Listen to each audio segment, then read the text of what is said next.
Bueno, entonces todas tengan una feliz tarde y bienvenidas. Y hoy puedo decir bienvenidas porque no ha inscrito un solo hombre. Entonces, como decían en la escuela, alce la mano el que no ha llegado. Bueno, entonces antes de iniciar quisiera saber si alguno de los que ya están dentro de la clase pudieron todos, si ya todos pudieron entrar a la plataforma de Google Classroom donde está subido el material.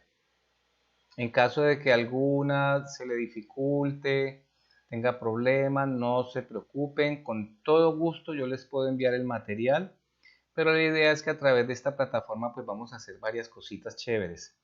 Entonces por eso decidimos que la clase fuera en conjunto.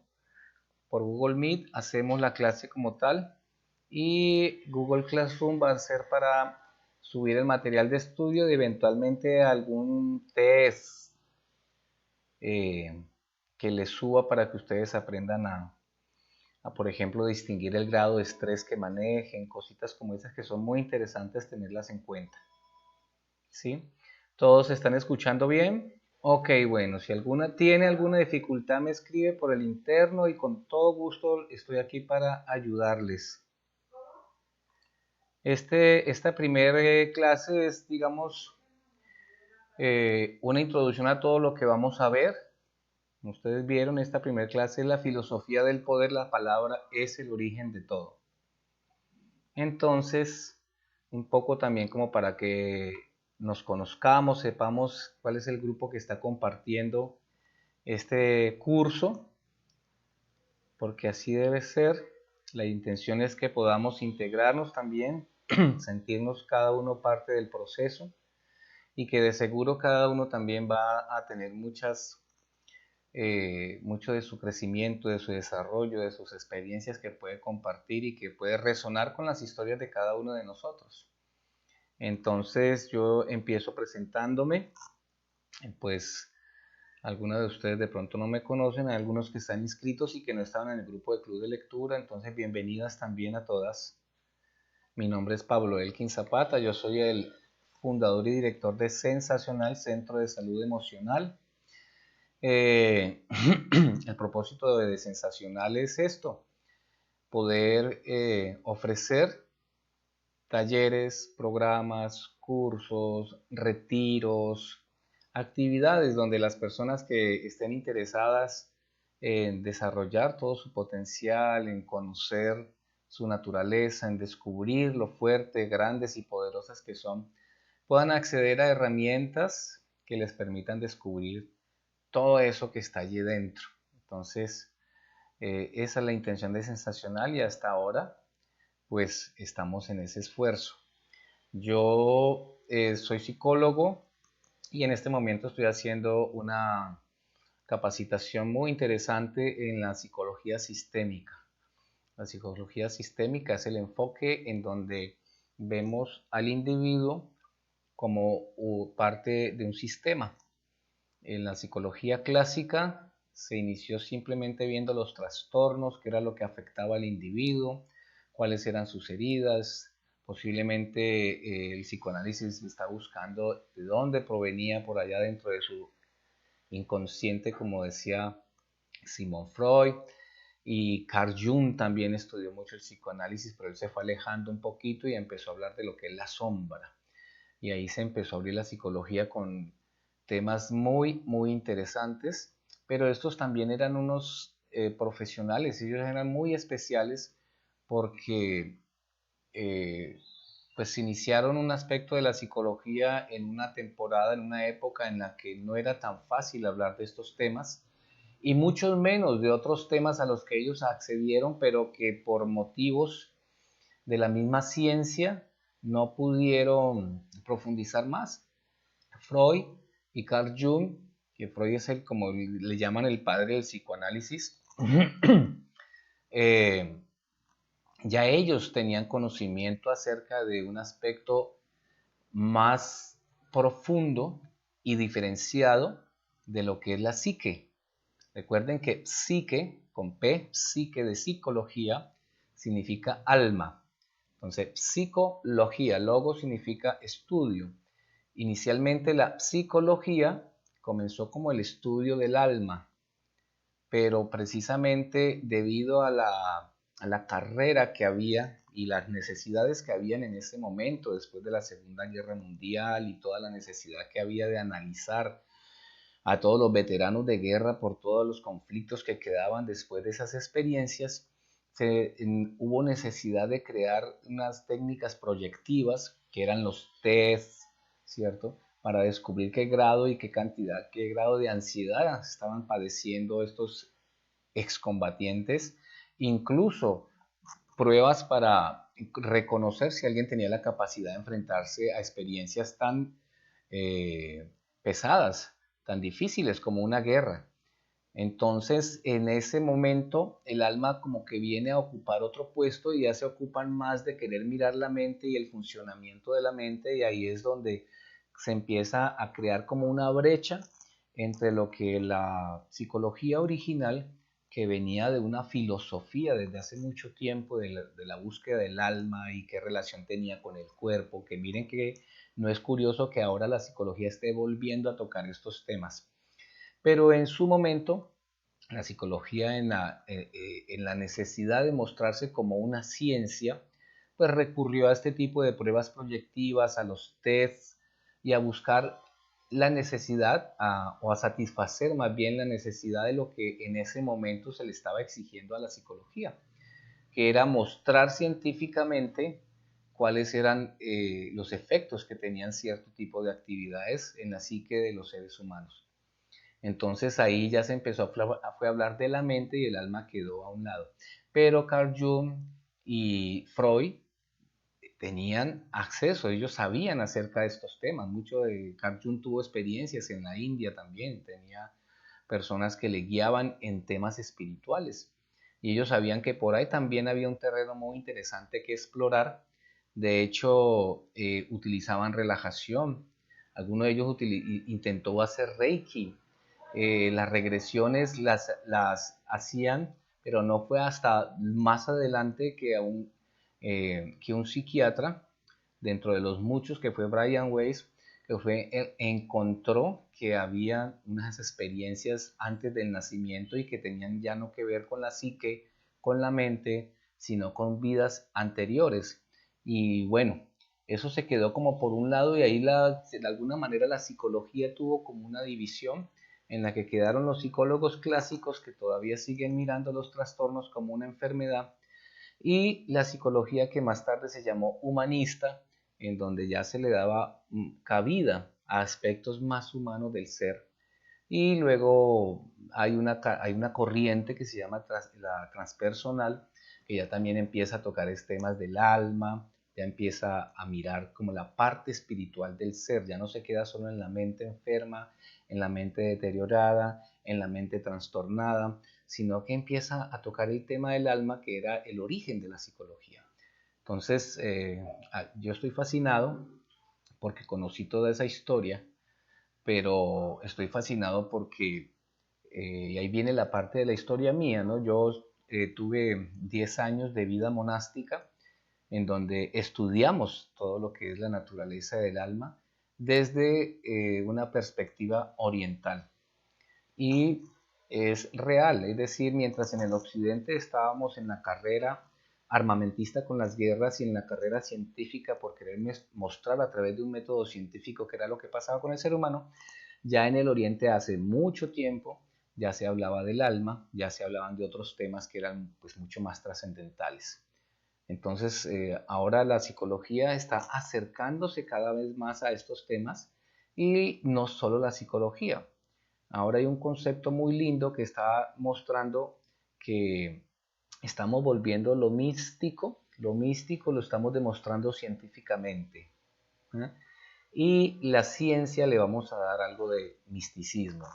Entonces es una época muy especial en donde ustedes mismos, ustedes mismas lo han notado, hay unos cambios muy importantes en todas las áreas de la experiencia humana, las ciencias, la religión, la economía, la relación con el medio ambiente, todo está llevando a que haya una conciencia de más unidad. Y es porque estamos en la era de las comunicaciones. Entonces, en la era de las comunicaciones quiere decir que ya no estamos tan lejos. Ya no tenemos que enviar una carta a caballo que se demoraban un mes, o por tren, o los Marconis. No, ahora estamos comunicándonos y fácilmente en este momento puede estar alguien conectado desde otra parte del mundo y estamos en vivo y en directo.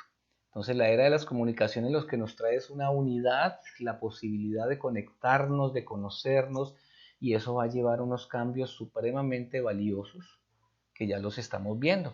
Entonces no es raro que los muchachos ahora, por ejemplo, ellos ya no son, si les gusta el fútbol, ellos no están pensando en el Deportivo Cali, ni en el América, ni en el Nacional, esos todavía hay, pero ya ellos están pensando, yo soy hincha del Manchester, no, yo soy por allá del Barcelona. Entonces ya están mirando, ampliando su conciencia para otro tipo, en el deporte nada más. Imagínense en la ciencia, ¿no? Entonces eso es lo que está trayendo esta era que estamos viviendo. Eh, entonces, en esa vida monástica que yo tuve de 10 años, estudiando los Vedas, que es una cultura antiquísima, todos los temas que yo estoy estudiando y que estudié en la universidad en psicología y que estoy estudiando ahora con la especialización que estoy haciendo en psicología sistémica, son exactamente los mismos que estudian y que ya están escritos en los antiguos manuscritos védicos, pero intentando, como la ciencia occidental, darle un significado desde la ciencia, ¿no? Entonces, como cada vez también están creciendo más las herramientas para poder verificar este tipo de datos, cada vez se están dando más cuenta que sí es real. Con otros nombres, ahora se está hablando del campo cuántico, que es algo supremamente interesante. ¿Sí? Ahora se descubrió que, imagínense que ahora se está pensando que, a pesar de que el cerebro tiene todo su campo neuronal y todas las redes que conocemos, el corazón tiene más neuronas que el cerebro. Entonces están llegando y se va a llegar a una conclusión que los Vedas hace miles de años ya enunciaron, que es en el corazón de donde surge todo. Y cada vez conozco más terapias que están llevando a que la meditación no sea tan mental como dejar la mente en blanco o visualizar una manzana o imaginarse en un campo lleno de flores, sino que ahora las meditaciones están llevando a sincronizar la mente con el corazón. Entonces ya se está tocando el corazón. Y en los Vedas también se dice que el alma está en el corazón. Es el único órgano que no le da cáncer. Nosotros podemos sufrir un accidente cerebrovascular, alguna parte de nuestro cerebro se puede ver afectado, pero mientras el corazón esté latiendo, mientras hay vida. Mientras que el corazón, si lo sacamos, ahí se acabó todo. Entonces, este es como un pequeño abrebocas, no para hablar de mí, sino para mostrarles cómo esos conocimientos que vienen de tanto tiempo, de tanta tradición, están siendo cientificados, no sé cómo se dice, pero de la ciencia está preocupada por mostrar esto desde la ciencia, y eso ya es un gran avance, porque en un momento simplemente se descartaba este conocimiento, pero ahora se le está dando importancia porque se están viendo los resultados. La misma medicina. Un médico ahora que haga una especialización en medicina de Ayurveda va a tener un amplio campo para poder hacer sus consultas y sanar por la medicina Ayurveda, pues que viene del Oriente también.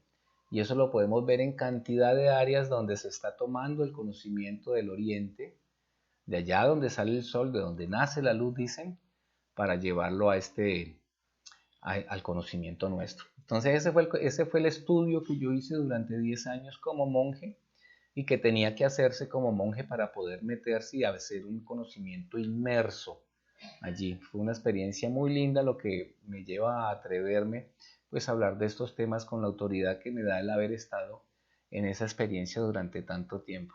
Y fueron 10 años de monje, pero seguí otros 18 años en otro tipo de actividades, pero basado todo en la misma cultura. Entonces, este poder de la palabra, que es el tema que nos tiene aquí reunidos en este curso, no es un tema nuevo, es un tema que aparece en todas las culturas.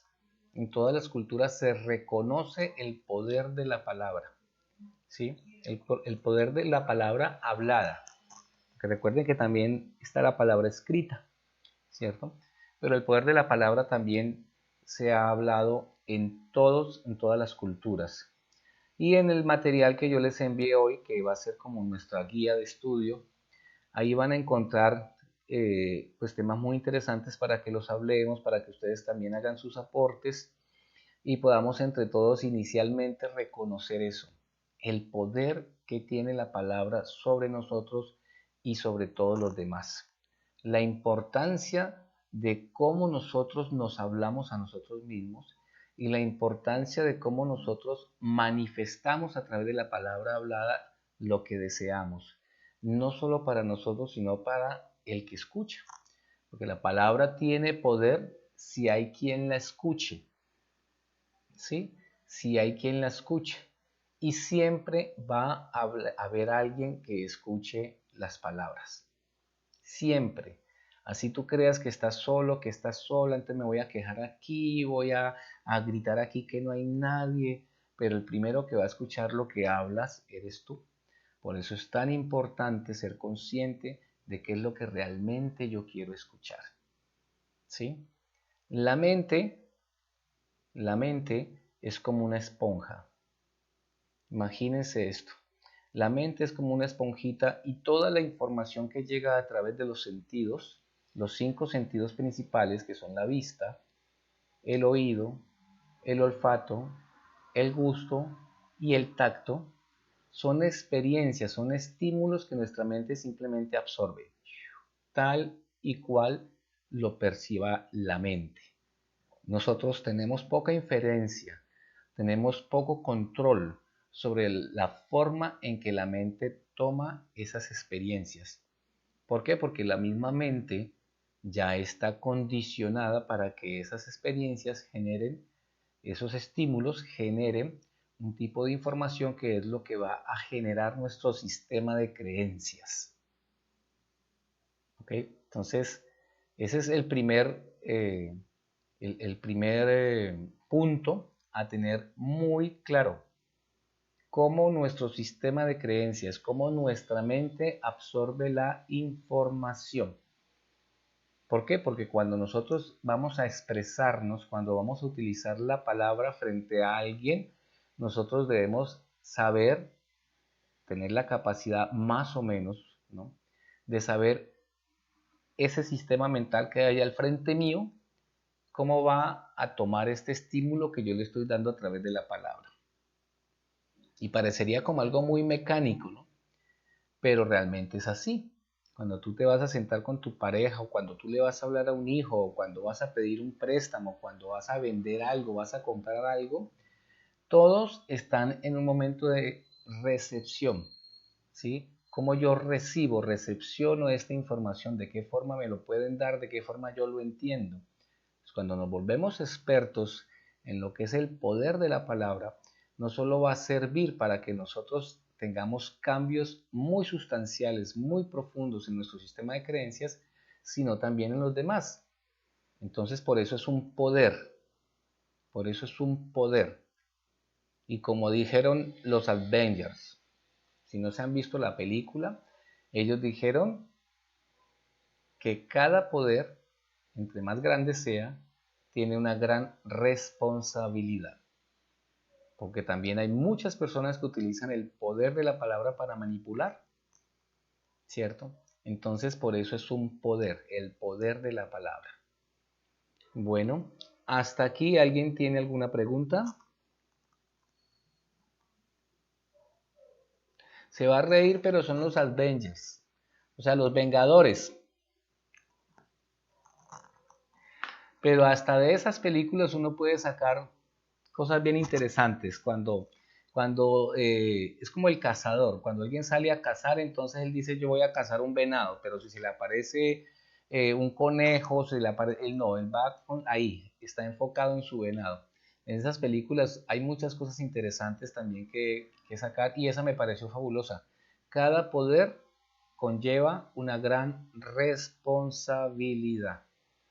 Por ejemplo, como padres tenemos un poder enorme porque tenemos una autoridad y la autoridad requiere de tener un gran control, una gran visión, un propósito. Tiene todo un abanico de posibilidades para hacer cambios. Eso es una autoridad. Entonces nosotros somos autoridad para nuestros hijos, ¿cierto? Ahí es donde hay que tener en cuenta que ese control debe ser bien llevado. Entonces, ¿sí? Quedamos claro con la mente es esa esponjita que está absorbiendo información y la mente te recibe esa información tal y cual llega, tal y cual tú se lo das o cual y tal tú permites que ingrese.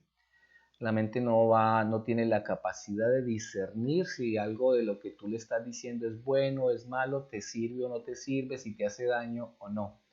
Eso le corresponde a otra de las grandes herramientas que tenemos nosotros como seres humanos, que es la inteligencia. La inteligencia es la capacidad de discernir.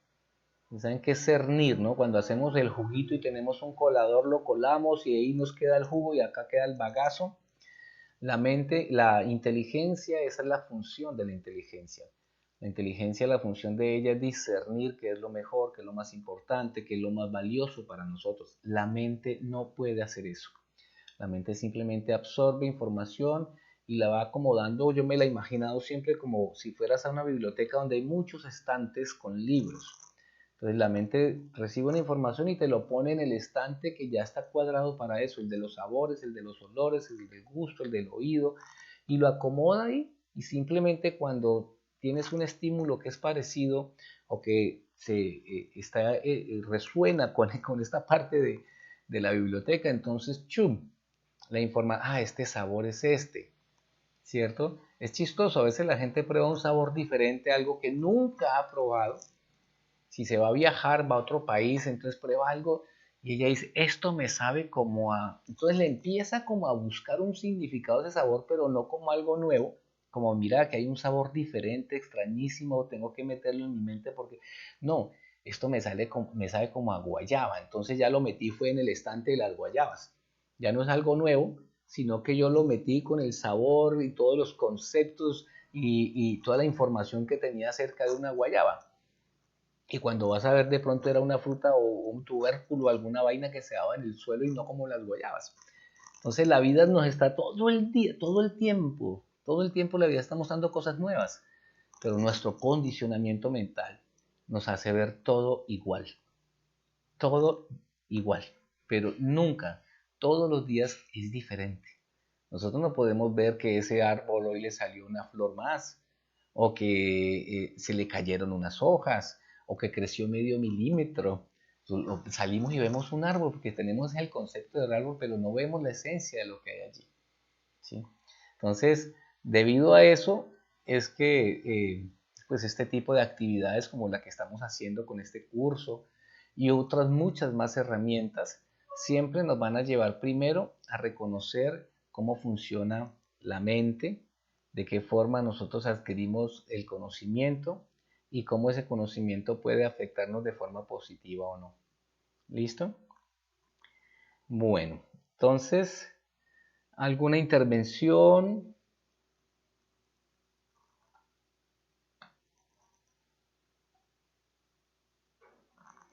Bueno, entonces vamos a guiarnos por el primer material que les envié. Y este material empieza haciéndonos, queriéndonos hacer, ¿no? Una reflexión acerca de, primero, nuestra naturaleza, quiénes realmente somos. Porque, pues cada una de ustedes tiene una intención especial para hacer este curso, ¿cierto? El propósito es que reconozcamos cómo las palabras han creado en nosotros un sistema de creencias, primero. Segundo, saber cuál de esas creencias nos está haciendo ampliar nuestra conciencia, está haciendo que nuestra vida se engrandezca, o cuál de esas palabras nos está constriñendo y nos está limitando. ¿Sí? Y tercero, ¿de qué forma puedo yo hacer una reestructuración de esas frases o palabras que he encontrado que me hacen daño, que yo me repito, que han sido como las frases nucleares en mi vida y que de alguna manera son las que me tienen ahí como sin querer crecer y que me las repito, pero se han vuelto tan normales y tan comunes que simplemente mi mente, ya sabemos cómo funciona ella, la mente las acepta como tal. ¿Ok? Entonces esta primera reflexión es a sentirnos parte de nuestra naturaleza. Entonces hay un ejemplo muy bonito. La naturaleza de un ave, ¿cuál es? Cantar. La naturaleza del árbol de mango es dar mangos. La naturaleza de un pez es nadar, ¿cierto? A cualquiera de ellos los retiramos de su naturaleza y dejan de ser lo que son. ¿Ok? Entonces, hace mucho tiempo yo leí de Quino Mafalda que decía eso. Quino a través de Mafalda decía, ¿qué necesita un ave para ser ave? Pues ser ave, ¿cierto? ¿Qué necesita un pajarito o qué necesita un perrito para ser perro? Pues nada, ser perro, no tiene nada. Pero ¿qué necesita un ser humano para ser humano? Entonces tiene que ser ingeniero, médico, psicólogo. Entonces ponerse toda una fachada de una profesión o de una nacionalidad o eh, de una sexualidad, de un género. Entonces es como que el ser humano siempre ha buscado la forma de identificarse con su entorno y frente a ese entorno tener un valor. Entonces, si yo tengo el valor de enfrentarme a ese entorno y salir de él avante, tengo la posibilidad de salir adelante, ya sobreviví, la supervivencia la he logrado, entonces me siento grande porque lo he logrado, pero no nos damos cuenta que muchos nos quedamos en ese estado de sobrevivencia, ¿cierto? Y uno muchas veces le pregunta a la gente, ¿cómo estás? No hay sobreviviendo, ¿cierto? Porque todavía no reconocen que el ser humano es mucho más que sobrevivir. Como dicen, cada niño nace con el pan que va a comer, porque la comida y todo lo básico ya está dado, como decía Facundo Cabral. Lo necesario fue hecho por el Señor y con eso es suficiente. Pero es un estado de conciencia al que se llega cuando ya nos damos cuenta que esto que está aquí afuera, que este entorno, que todo esto no es la fuente de mi felicidad, y que no está sacando a relucir mi verdadera naturaleza, sino que me la está ocultando a través del consumismo, de los deseos y de un descontrol total de los sentidos y de la frustración de saber que así uno satisfaga los sentidos, no termina siendo feliz. Entonces esta es la primera reflexión. ¿Y cómo sabes tú que has llegado a ser tú mismo? Y en el material les envié la foto del David de Miguel Ángel. Miguel Ángel, eh, siempre pongo este ejemplo porque me parece, él y Da Vinci me parecen personajes espectaculares porque ellos no solo fueron grandes artistas, sino que fueron grandes hombres. ¿Mm? Miguel Ángel, por ejemplo, los discípulos mismos de este escultor, pintor, arquitecto, no podían prácticamente vivir con él. Era un hombre que estaba en él era de otro mundo, le decían el divino. Así le decían a Miguel Ángel, el divino. Por todo lo que hacía, era como una magia lo que él tocaba. Entonces en una ocasión le preguntaron a él cómo podía hacer esas esculturas. Si ustedes ven la imagen que les envié del David de Miguel Ángel, es increíble cómo de una piedra de mármol puede salir esta escultura tan perfecta. Y le preguntaron, ¿usted cómo lo hace? Y él dijo, yo solo quito lo que sobra, quito lo que sobra y allá adentro está. ¿Ok? Entonces para mí esto siempre me ha parecido como una luz muy grande para saber exactamente qué es lo que queremos descubrir, porque podemos trabajar el poder de nuestras palabras, podemos liberarnos de aquellas palabras que nos condicionan, podemos aprender a hablarle a los demás y mostrarles de una forma muy profunda lo que realmente queremos que entiendan. Pero hasta que no quitemos eso que sentimos que nos sobra, esos pedacitos que están sin pulir o esas grandes maletas que estamos cargando, entonces no vamos a descubrir esa verdadera naturaleza en nosotros. Y hasta que esa naturaleza no salga a florecer, hasta que no estemos ubicados en nuestra verdadera identidad, pues allí siempre va a haber el deseo de querer explorar afuera, de querer quedarse con esos pedacitos de piedra pegado a nosotros y no atrevernos a pulirlos. Entonces, esa es una linda analogía de Miguel Ángel. ¿Listo? ¿Alguna acotación, alguna pregunta?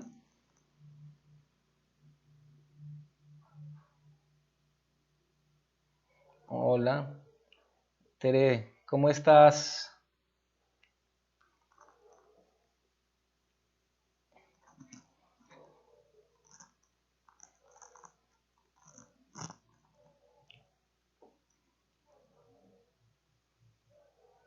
Nah.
Mm.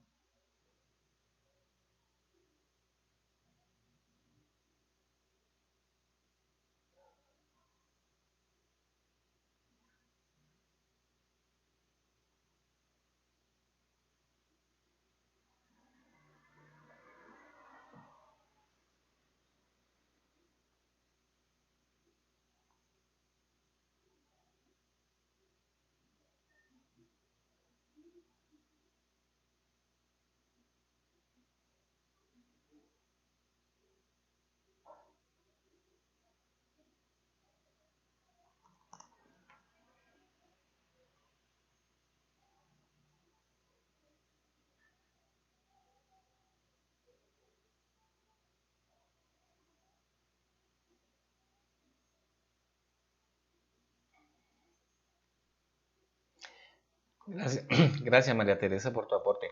Sí, eh, en la, en el Srimad Bhagavatam, que es un libro también antiquísimo de la cultura oriental, se hace la analogía como la cebolla, que son como capas y capas y capas y capas y capas. Otros decían que era como el carbón, que uno está lavando el carbón y por más que lo lave, como que eso siempre sale esa agua sucia, ¿dónde va a encontrar de pronto un diamante allá adentro? ¿Cierto? Y también se habla que el ser, o sea, eso que realmente nosotros somos, está cubierto por diferentes capas de ego. Eso es lo que hay que pulir, el ego, diferentes capas del ego. ¿Qué significa ego? Ego significa existir.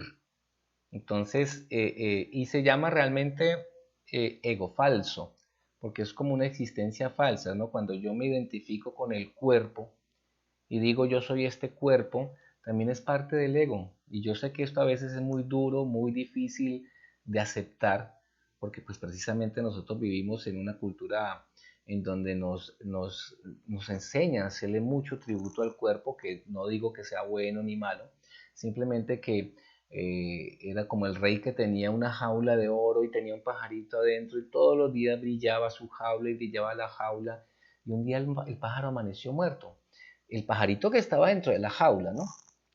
Entonces el pajarito dentro de la jaula amaneció muerto y la jaula brillante.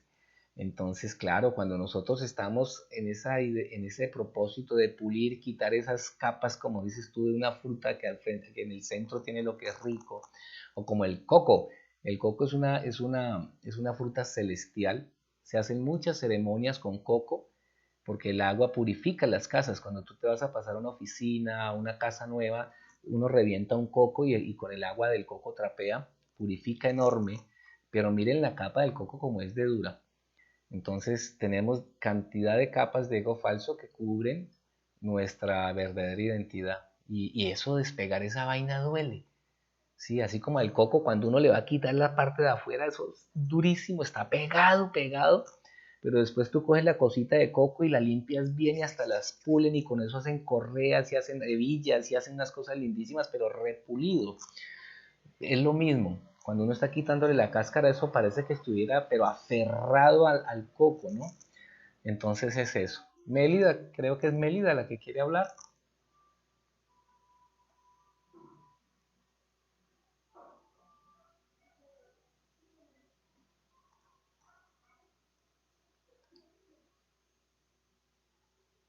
Ah, sí, es linda.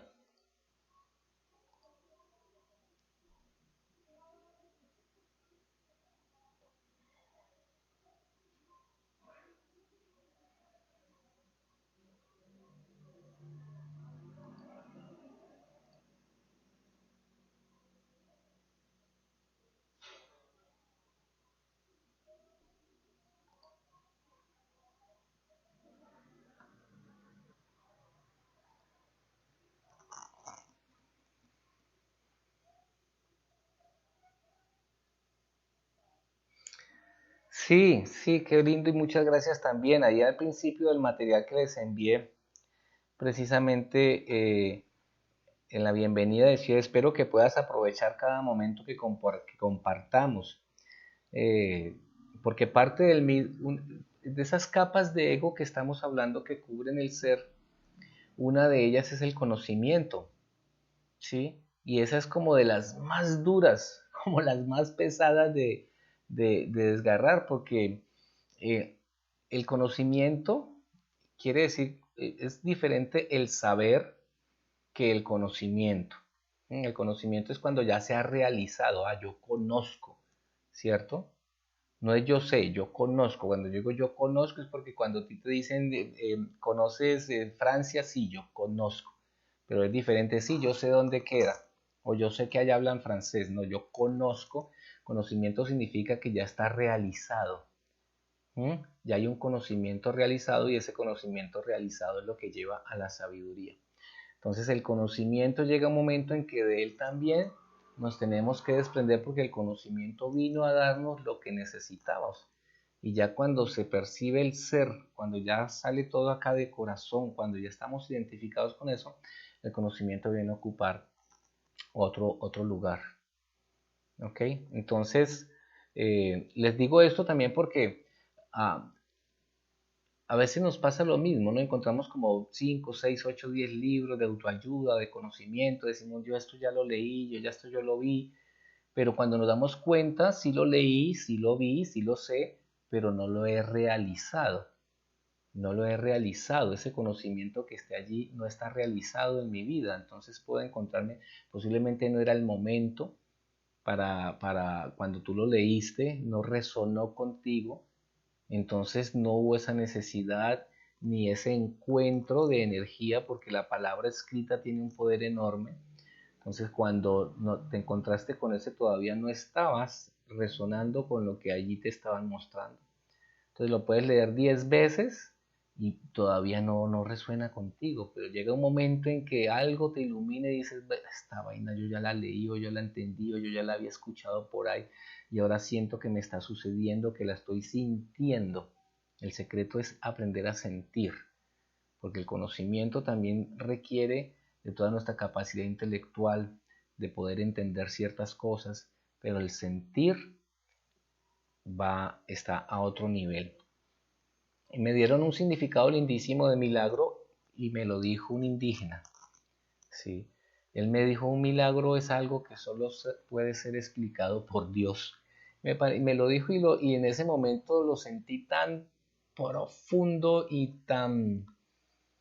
En ese momento a mí hubo así como un cha, algo así que me iluminó. Yo dije, claro, porque hasta eso, ¿no? Hasta Dios uno lo quiere entender a través de la mente, del raciocinio, de la intelectualidad. Pero cuando una persona se realiza, cuando ya estamos como en esa posición de conexión con la vida, de conexión con la energía superior, ya no hay más que hacer. Es decir, la abundancia se refleja, la sabiduría se refleja, el amor se refleja, y ahí te das cuenta, como que estaba buscando por los lados y por los lados y no había buscado el centro. Es como cuando uno come, ¿no? Cuando uno come, uno no le da comida al brazo, uno no le da comida a la pierna, uno no le da comida al pecho, uno le da comida al estómago y el estómago se encarga de distribuir todo eso. Entonces, cuando se logra conectarse con el centro, ¿sí? Con el centro, parte de la meditación es eso, céntrate. Cuando se logra haber una conexión con el centro, todo lo demás empieza a fluir de una forma tan armoniosa, tan espectacularmente armoniosa, que te das cuenta que el amor es algo que tú no tienes que buscar, pero que tú lo encuentras, ¿cierto? A veces estamos desesperados buscando la pareja que sea, el hombre que es, la mujer que es, el amor que es, pero no, cuando estamos centraditos, centraditos en lo que realmente somos nosotros, en nuestra verdadera identidad, tú sientes de corazón qué persona, qué ser, qué energía está fluyendo con la tuya. ¿Sí? Y es algo espectacularmente hermoso. Estamos fluyendo, estamos vibrando. Por eso se habla de almas gemelas, de químicas, ¿cierto? Se empieza a fluir, ¿ve? Tenemos como una misma vibración y eso es hermosísimo. ¿Ok?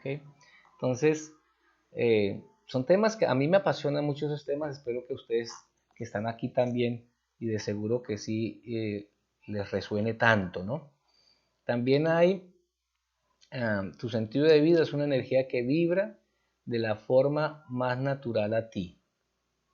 Estamos todavía en el curso del poder de las palabras, pero esta primera clase es como contextualizándonos en que el origen de las palabras, ¿sí? Y de qué forma nuestra mente ha sido también condicionada para que todas esas capas estén ahí amarrándonos, pegados a nosotros como una ropa que no nos quisiéramos quitar o que no nos podemos quitar porque a veces se quiere, pero todavía no se puede. A veces se puede, pero todavía no se quiere. ¿Sí? Dice que eh, en el principio, y esto ya ustedes también lo han visto, en el principio fue el verbo. Y ese también fue un descubrimiento muy bonito de mi parte, yo descubrirlo, porque esto también es lo que se pregona en todas las culturas orientales.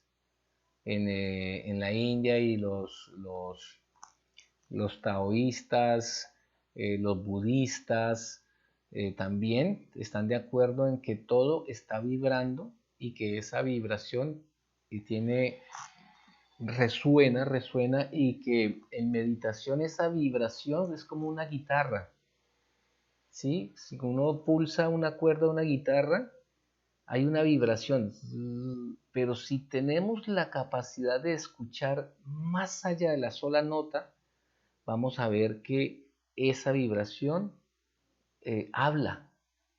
Esa vibración tiene un sonido especial, aparte del sonido que captamos con el oído, que todavía es material. Detrás de eso está hablando, por eso hay gente que dice, uy, ese tipo toca esa guitarra que la hace hablar, ¿cierto? Pero hay una vibración. Entonces los budistas y los hindúes también, los orientales hablan de que ese sonido que está permeando todo el universo, cuando se logra escuchar, es un sonido como... "Oh". Entonces por eso se habla del Om. Y los budistas dicen, sí, el Om es como una flecha, ¿sí? Y la meditación o los mantras son como el arco. Y el Brahman, o sea, el universo es como la diana, donde tiene que llegar. Entonces, por eso ellos a través de los sonidos, del poder de los sonidos, hacen tantas cosas. Uy, los sonidos, el sonido es re poderoso, la palabra es re poderosa. Hace 5000 años hubo una batalla que es muy famosa, que es la batalla de Kurukshetra, que es una batalla en donde se peleaba por quienes iban a llevar los principios religiosos, los valores superiores de la vida y quienes querían acabar con ellos. Y en esa batalla no, las armas, la gran mayoría de las armas eran sonidos, sonidos que hacían llover fuego, sonidos que hacían llover agua, sonidos que hacían un ventarrón. Es muy sutil y ese es el temor cada vez más de las armas, porque cada vez es más sutil, las armas cada vez son más sutiles. Ya una bala, un cañón, una bomba, son poderosas, pero hay algo que es más sutil que eso, ¿no? Entonces ahora hay unas armas que a través del sonido, de la vibración del sonido, pueden acabar con el planeta entero. Y eso ya lo conocen hace muchos, muchos años los guerreros de otras culturas. Pues al principio fue el verbo y eso nos lo han enseñado pues desde la cultura occidental a través de libros sagrados, ¿sí? La comunicación humana es un fenómeno que es intrínsecamente social. Si no hay comunicación, no podemos hablar. Y saben que no existen los sordomudos, existen los sordos. Una persona nace sin la capacidad auditiva, pues no escucha, no puede hablar, no puede gesticular, pero él tiene todas las cuerdas vocales y todo el sistema de fonación lo tiene perfecto. No hay ninguna imperfección en él para poder hablar, pero como no pudo escuchar, no pudo hablar. Entonces ese es el poder del sonido. ¿Listo?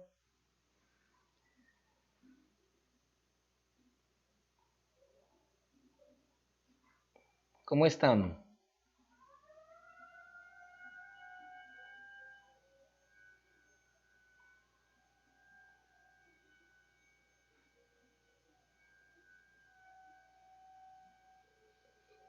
Habrá una clasecita en la que les envío un test para que lo respondan y así también podamos interactuar con sus respuestas.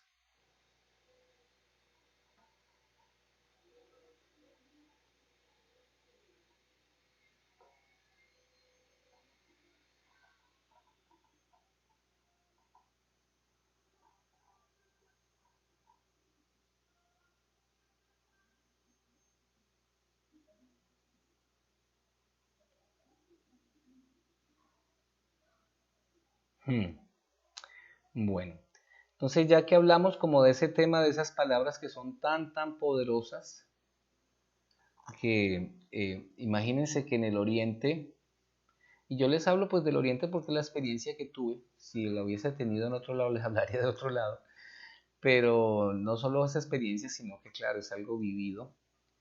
eh, es que la palabra mantra, viene de manaha, que significa mente, y trayas significa liberar.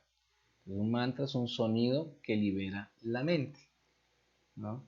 Entonces, posiblemente nosotros nacemos acá en el occidente y estamos siendo formados por diferentes tipos de filosofías o religiones, pero todas ellas utilizan mantras. Lo que pasa es que el mantra en su origen fue creado en un idioma diferente que se llama el sánscrito. Sans significa madre y crito significa lengua. Entonces, una lengua madre, una lengua en donde no vas a encontrar palabras en español, ni en francés, ni en inglés, pero que en Estados Unidos, aquí en Colombia, en el español y en cualquier otra de las lenguas, sí encuentra palabras que vienen de culturas antiguas como los Vedas en sánscrito.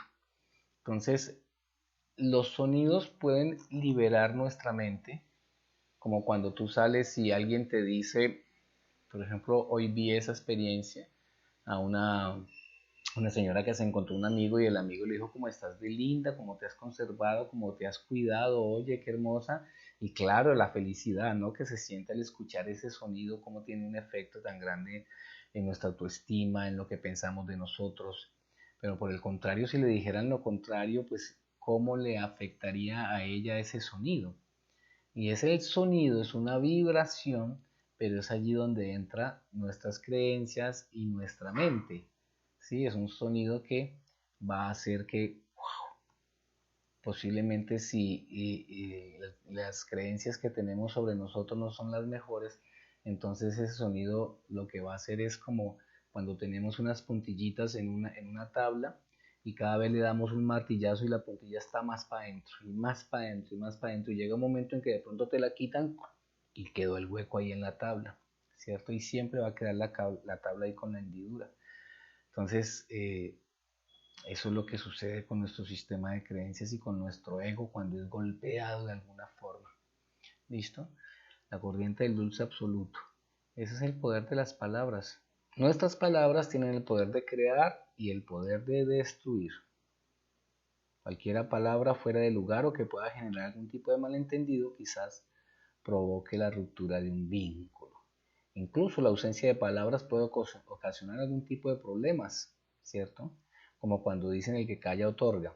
En las relaciones de pareja, sobre todo, la comunicación es sumamente importante. Sin embargo, siempre hay algún secreto o algo que no se le cuenta a la pareja, dizque por su bien, y que termina derivando en una serie de conflictos muy difíciles de superar. Pero el alcance de nuestras palabras es mucho más poderoso. Su capacidad de crear y de destruir también es aplicable a nosotros mismos. No escucharnos, dedicarnos a afirmaciones negativas y reprimir lo que deseamos decir son algunas de las múltiples maneras en las que nos hacemos daño. Nos sentiremos frustrados y en las que tal vez consigamos alimentar una baja autoestima. Entonces, muy conscientes. Y la primera tareita, entonces, ya hemos hablado de esto para los que están en el club o pudimos compartir en el club de lectura del libro de Mark Bolin, Este dolor no es mío. Ya tienen algo de conocimiento acerca de las palabras nucleares. Pero eran palabras nucleares que estaban dirigidas a intentar encontrar algún tipo de trauma que fuera de esta vida nuestra o que fuera de nuestros antepasados. Pero la primera tareita que vamos a tener es que ustedes muy juiciositas en su cuaderno de estudio empiecen a darse cuenta dentro del lenguaje que utilizamos a diario en el día a día, cuáles esas palabras que más utilizamos, ¿sí? Que sentimos que de alguna forma nos condicionan, porque uno se da cuenta, eh, uno se da cuenta, uno sabe cuando ya ha tenido como acceso a este conocimiento, a este tipo de experiencias, uno se da cuenta cuando dice algo y dice, wow, como que lo volví a decir, como que volví a experimentar esto. Es importante que empecemos a ser muy conscientes porque eso es lo que vamos a trabajar a través del curso. Exactamente cuáles son las palabras que yo siento, que utilizo y que de una u otra forma me condicionan. ¿Listo? ¿Cuáles son las palabras que soy consciente que utilizo en mi día a día y que de qué forma me afectan ellas? Entonces, en un cuadernito van a hacer una línea vertical y en el lado izquierdo van a escribir palabras y al lado derecho, como título, palabras y al lado derecho, sentimientos o emociones. Entonces, van a tener esas palabritas. Recuerden, no son las palabras nucleares para encontrar pues eh, los trastornos de nuestras generaciones pasadas, sino esas que utilizamos regularmente y que nos están afectando. Porque aquí lo que no vamos a buscar es de dónde exactamente cuál es el origen de ellas, porque eso sería un trabajo muy dispendioso, muy personal, sino de qué forma podemos, a través del curso, que vamos a ver más adelante, las técnicas para hacer una reestructuración cognitiva de esas palabras. Eso se llama en psicología cognitiva conductual, se llama una reestructuración cognitiva, reestructurar esas palabras que me están limitando y aprender a través de una técnica que se llama la técnica de las 5 P's, que lo vamos a ver más adelante, de qué forma yo puedo cambiar esa palabra que ha generado un sistema de creencias y que cada que yo la repito me refuerza esa creencia que tengo acerca de mí, de mi entorno, de la sociedad, de mi abundancia, de mis relaciones. De qué forma esto me ha estado afectando. Entonces, en el lado izquierdo, des en cuenta cuáles son esas palabras cuando estamos hablando por teléfono, cuando saludamos, cuando hablamos con alguien, cuál es la palabra que a veces como que yo utilizo mucho y de qué forma esta palabra me afecta de forma emocional. ¿Qué emoción hay detrás de esta palabra? Como que ahora vamos a ser más conscientes de esas palabras que para nosotros se vuelven tan normales, tan comunes, y es que se vuelven comunes. Mírense cuando se saluden con otra persona, ¿cuál es la palabra que más utilizan regularmente cuando alguien les dice, hola, ¿cómo estás? Bien ahí, sí, ¿cierto? Ya, bien, ahí es que, ahí qué. Pues ahí estás diciendo que estás allí, ni allá ni acá, estoy ahí como que ni lo sé yo mismo, o si lo sé no lo quiero decir, entonces, ¿y eso qué me hace sentir? Si me hace sentir como perdido, y esa perdida, ese perdido, ¿qué me hace sentir? Pues como una angustia por allá interna. Ah, bueno, entonces la emoción. Saludo de esta forma y esto me hace sentir así como una angustia interna de no estar ubicado, de no estar ubicada. Sí, pero sí, la palabra que escribiste es la palabra que tú ya identificaste, que se ha vuelto como parte de tu vocabulario muy normal. Con mucho gusto, Margarita. Y bueno, posiblemente no sé si ingresaste a la plataforma de Google Classroom, que es allí donde está el material. Pero en caso de que no puedas o alguna cosa, pues claro que sí te lo envío. Bueno, ahí al correo también les envié en el correo simplemente ahí les envié a todos también el enlace para que puedan ingresar a Google Classroom y uno le da clic y lo lleva directamente allá y ahí está el material. Pero si necesitas yo te lo envío. Ah, bueno, ahorita revisamos porque igual les voy a estar enviando ahí cositas.